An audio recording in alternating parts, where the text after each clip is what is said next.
So no matter what freedom you want in your life, fitness, financial, you need to be disciplined. And for me, entrepreneurs have to have the mindset and mentality to become disciplined, right? Nobody's putting a gun to your head to get up to work, right? To finish projects, to make sales calls, to pitch. Like, you have to do that on your own.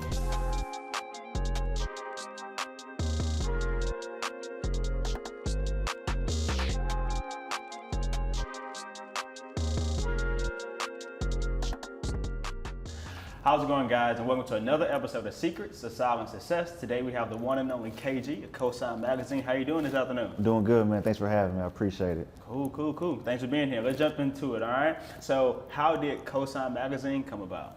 Man, great question. So growing up, I always wanted to understand why people do what they do and what makes them think, right? So originally I wanted to be a psychologist. Until I realized it was 8 years of college. Yeah. And I wasn't trying to go to school for that long. So when I was talking to my psychology teacher, she was like, you know, there's other ways to study the mind outside of psychology. And that's what triggered journalism and marketing. So when I was researching the two, I was drawn more to marketing. So I ended up going to school for advertising and marketing. And during that time frame, I interned at Universal Music right here in Dallas. They had an office, a satellite office. And at one of the gigs, we were doing a campaign for Joel Santana, and I met a representative for Ozone Magazine. Her name was Jen. They called her Miss River City. I was already familiar with the magazine, so I reached out to her, and she ended up sending me to Julia Beverly, who was the CEO. I sent her so many emails. So many emails. She finally responded and gave me the opportunity to do like some marketing stuff, passing out magazines. And during that time, I was like, man, I want to interview people. So I started interviewing artists, sending them over. Some would get picked up, some wouldn't. And over that time, I just really had a love for publications. But I want to do so much more that the publication allowed me to do. So, you know, there's a saying that, you know, if you don't see it, create it. So that's what led me to creating, to COSIGN itself. That's the short version. Got it. So you talked about, you know, working with Ozone Magazine. What gave you the confidence that you could start your own publication? Man, so I've always had an entrepreneurial mind, so I've always wanted to do my own thing anyways. I'm a horrible employee. So when I did have a job, I'm the type of employee that, you know, comes late and leaves early. If my lunch is 30, I'm taking 45 minutes. You know, I just want to live life on my terms. I've always been like that. So I wanted to learn as much as I could from a publication that was already up and running, and then create my own. So the confidence came from just who I was as an individual, as a person, how I was raised. I also realized very early on that there's nothing wrong with working corporate America, but there's always a ceiling, right? So if I wanted to be a millionaire, I would have to find a job that could pay me more than $1 million, because once taxes, et cetera, I wouldn't be a millionaire. So I was like, man, as an entrepreneur, it's so much easier to become a millionaire or an investor. So that's why I always wanted to create my own. Got you. So you talked about having that entrepreneurial mind. It's very trendy now to BYOB, be your own boss. You know, everybody got CEO in the Instagram bio.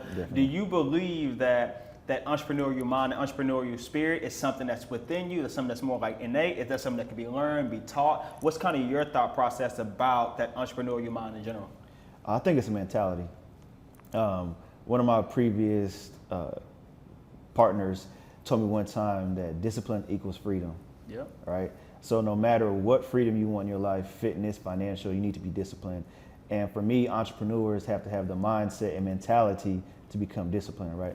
Nobody's putting a gun to your head to get up to work, right? To finish projects, to make sales calls, to pitch. Like, you have to do that on your own.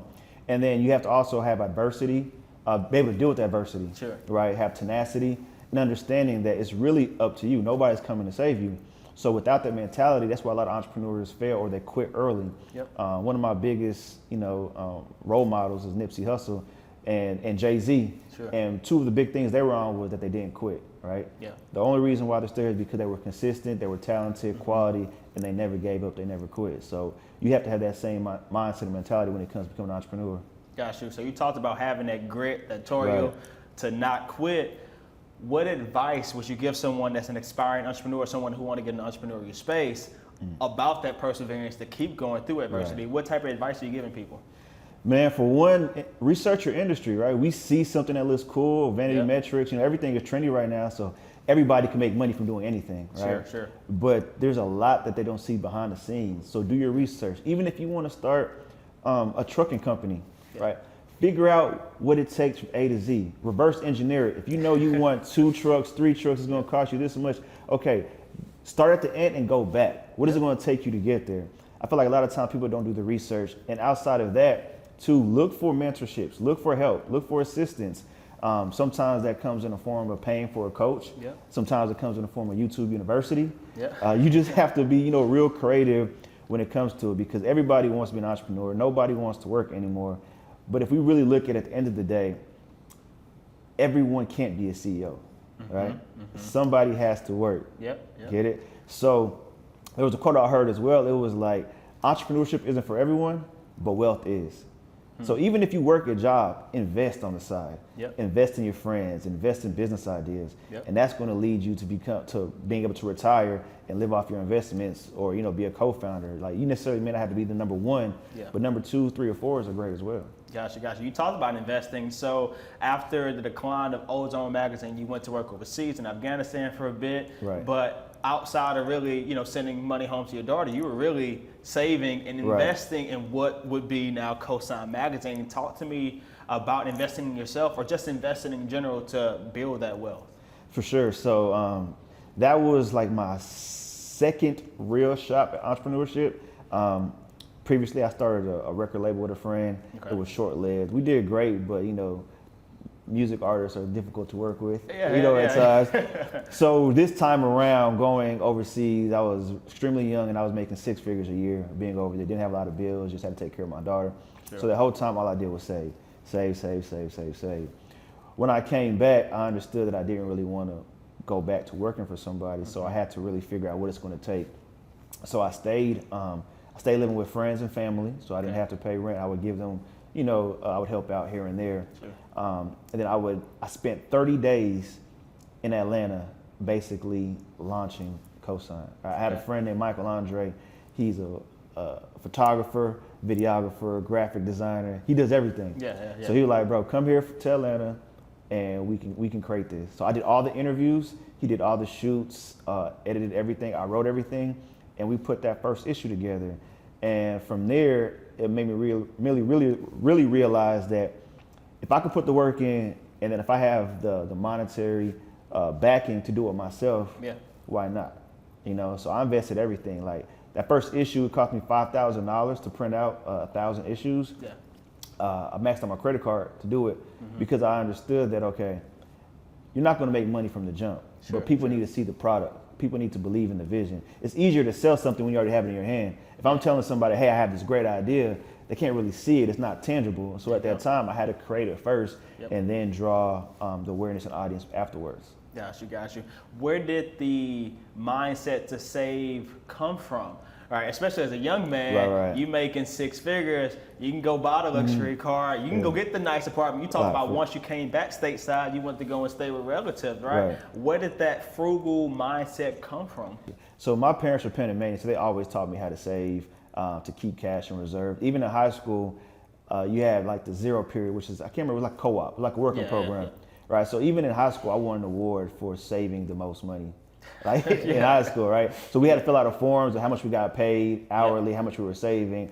And I've been awarded an award back then because there was not much that I really wanted. My whole thing was my future, right? Like, where am I gonna be 5-10 years from now? I didn't want to be the kid who has everything now and then they lose it.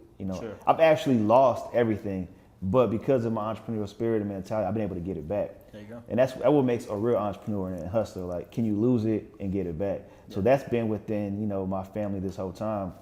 My dad was in the military. My mom had side jobs.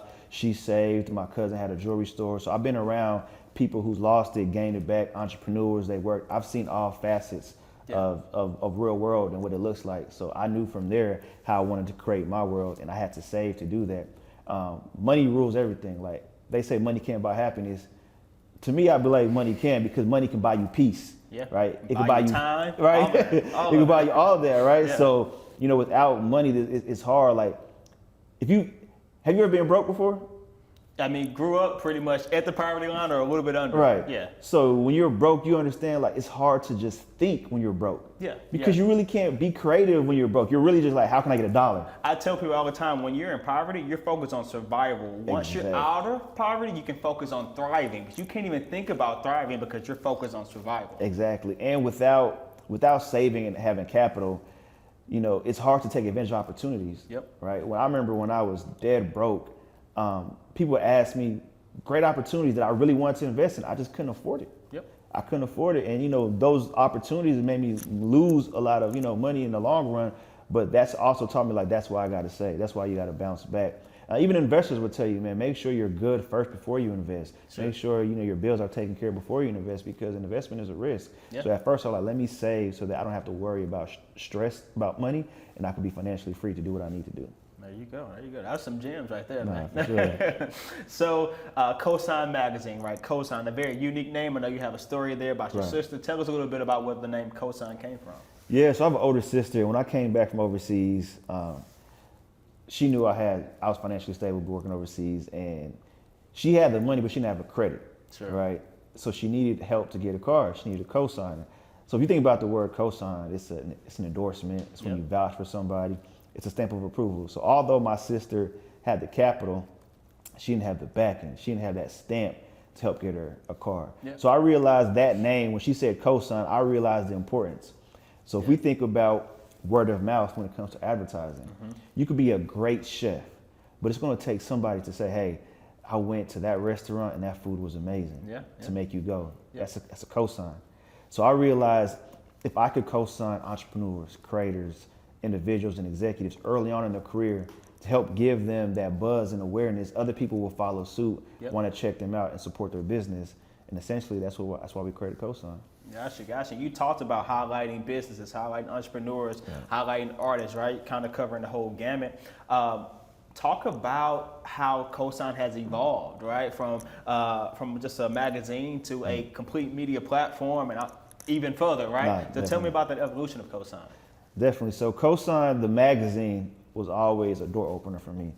I understood people, when we go back to why people think the way they think, I understood people, and I'm sorry to say this, but people essentially are vain, right? They want to see themselves. That's why there's social media. That's why you look to see how many likes you have, how many comments, how many followers. People want to see themselves. So I realized if I could offer somebody who's more successful, more knowledgeable than me, the opportunity to be on the cover of a magazine, they're going to take that opportunity to sit down with me to be on the cover. They're going to share their stories, share their gems, give me advice because they want to be on the front cover of that magazine. It's advertising, but essentially you want to see yourself in the magazine. We all dreamed of being on the cover of a magazine, right? So that was my door opener. From there, I realized building those relationships, I could then have assistance to go further and create films, documentaries, projects, podcasts, investing, creating companies, all based off the original COSIGN magazine. Through that, I built relationships with people who taught me how to invest in real estate, who shared information how to invest in stocks, who's going to help me create a trucking company, right? And I learned all that through the magazine. You know, that's the easiest way to sit down with somebody who's doing interviews. You know, like I don't have to worry about, you know, a consultation. I don't have to worry about coaching. You know, all I have to do is interview them and figure out what I want to learn, but also what my audience wants to know. So start off as a magazine, but you know, we've grown it into a network. We've grown it into apparel, which, you know, my friend Parrish runs, events, COSIGN Studio Loft, COSIGN Podcast Network. So essentially our goal is to be a complex vice for entrepreneurs and creators. Gotcha. Yeah, you talked a lot about your audience, right? Being able to show them businesses, entrepreneurs, to be able to get that wisdom from those creative minds. What are you wanting your audience to get from the COSIGN platform? Man, for me, I just want to motivate and inspire them to really pursue their dreams, whatever they want to do. I've lived 5 or 6 lives in this short period of my life, right? And I don't wish it on my worst enemy. I don't wish it on my worst enemy. I've been through so much loss, so much pain. So being able to share information that could change people's lives is a beautiful thing. Not only sharing information, but being able to tell stories to help that person get to the next level. I watched interviews and instantly became a fan, supporter, a follower, and that's what I want to be able to do for the people that comes on the platform, right? Sure. I want our cosign to change the trajectory of their business and of their life, and I want the people who consume the content to understand that this could be you as well. Gotcha. Right? You just have to put in the work. You know, information is everything, but you have to execute as well. Yep. So I want to share the information, hope our audience and community executes. There you go. You also talked about some of the events that you put on, right? Yes. So I had the pleasure last year of attending the 4th annual COSIGN Awards and Gala, and I mean, seeing that amount of young people of color, I mean, dapper, everybody dressed up, got the cars outside. I mean, like this, I was like, this is different, right? So talk to me a little bit about the event, where that came from, and what's the goal of the event? Because like I said, it was special to see that amount of young people of color in the room doing that much greatness. Thank you. So, man, I can't even take the credit for it. The COSIGN Awards was an idea from Ricky.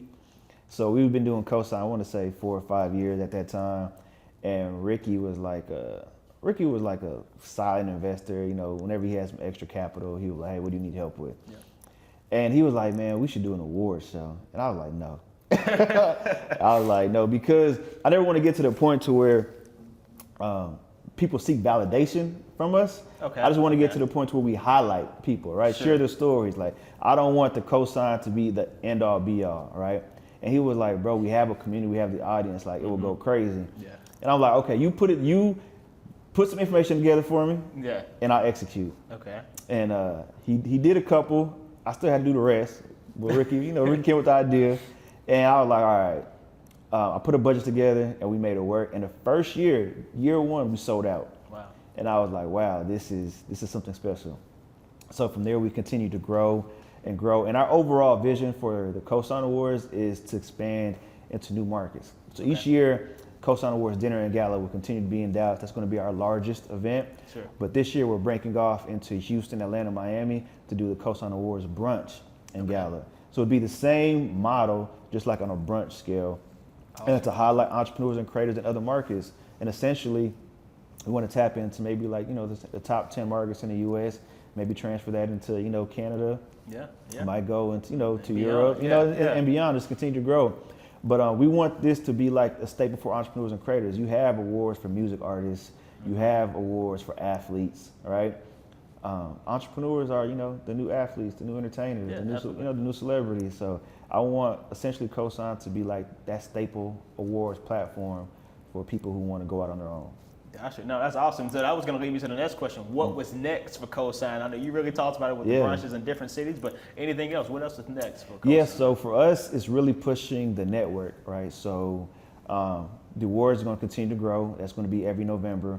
But, we've created the COSIGN Loft and the COSIGN Media Studios to basically be a hub for creators, entrepreneurs.